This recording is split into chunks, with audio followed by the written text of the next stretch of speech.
today we have an extra special show for you. We have taken our cameras to the Dana-Farber Cancer Institute, and you're here to visit Tony Pasqua, a good friend in this great organization. Welcome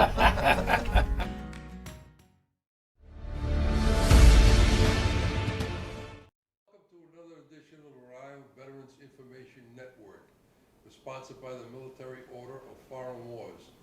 I'm your host, Bert Guarneri, and my co-host today, as usual, is Brigadier General, retired Jim D'Agostino.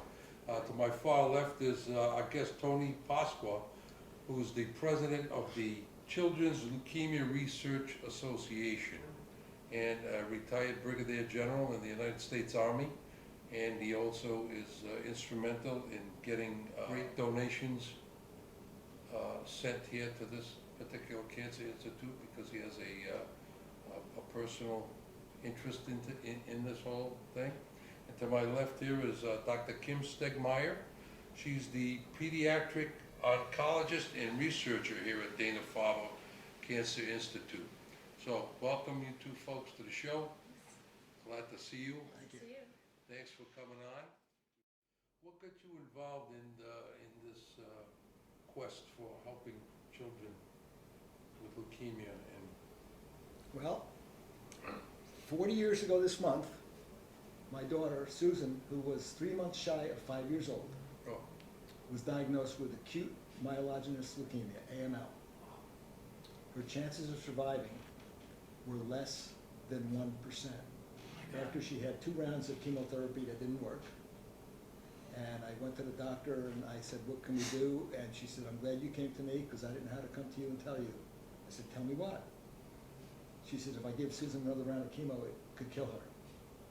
And I said, what if we do nothing? She will die of the disease. And I looked her straight in the eyes. What are her chances if we give her another round? She said about 1%. My statement was, 1 is more than 0. Exactly. Let's do what we have to do. She said, okay, I'm going to call some other doctors around the country, and we'll modify the formula and make it less toxic. I said, do whatever you have to do. Right. So they did. And Susan got the treatment.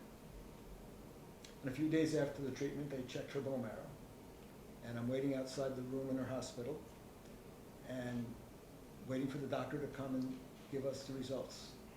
And Dr. Susan Travis came skipping down the hallway like a schoolgirl Oh my God. with a big smile on her face. Oh, wow. Susan is in remission.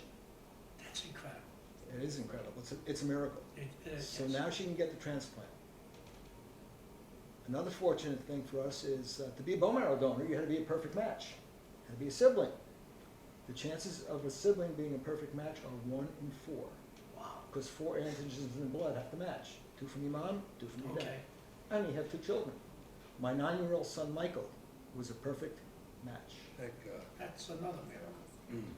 The only hospital in the country that would take us for the bone marrow transplant was Sloan Kettering in New York. 3 hospitals turned us down. Wow.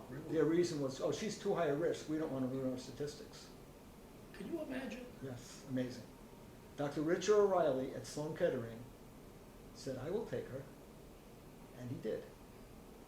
And my daughter got the transplant. And it was very cute the day of the transplant. My son had to go to the operating room, Sure. and he had to be put out to draw the bone marrow out. Wow. But for Susan, it was just like another You're transfusion. used to Right. it already.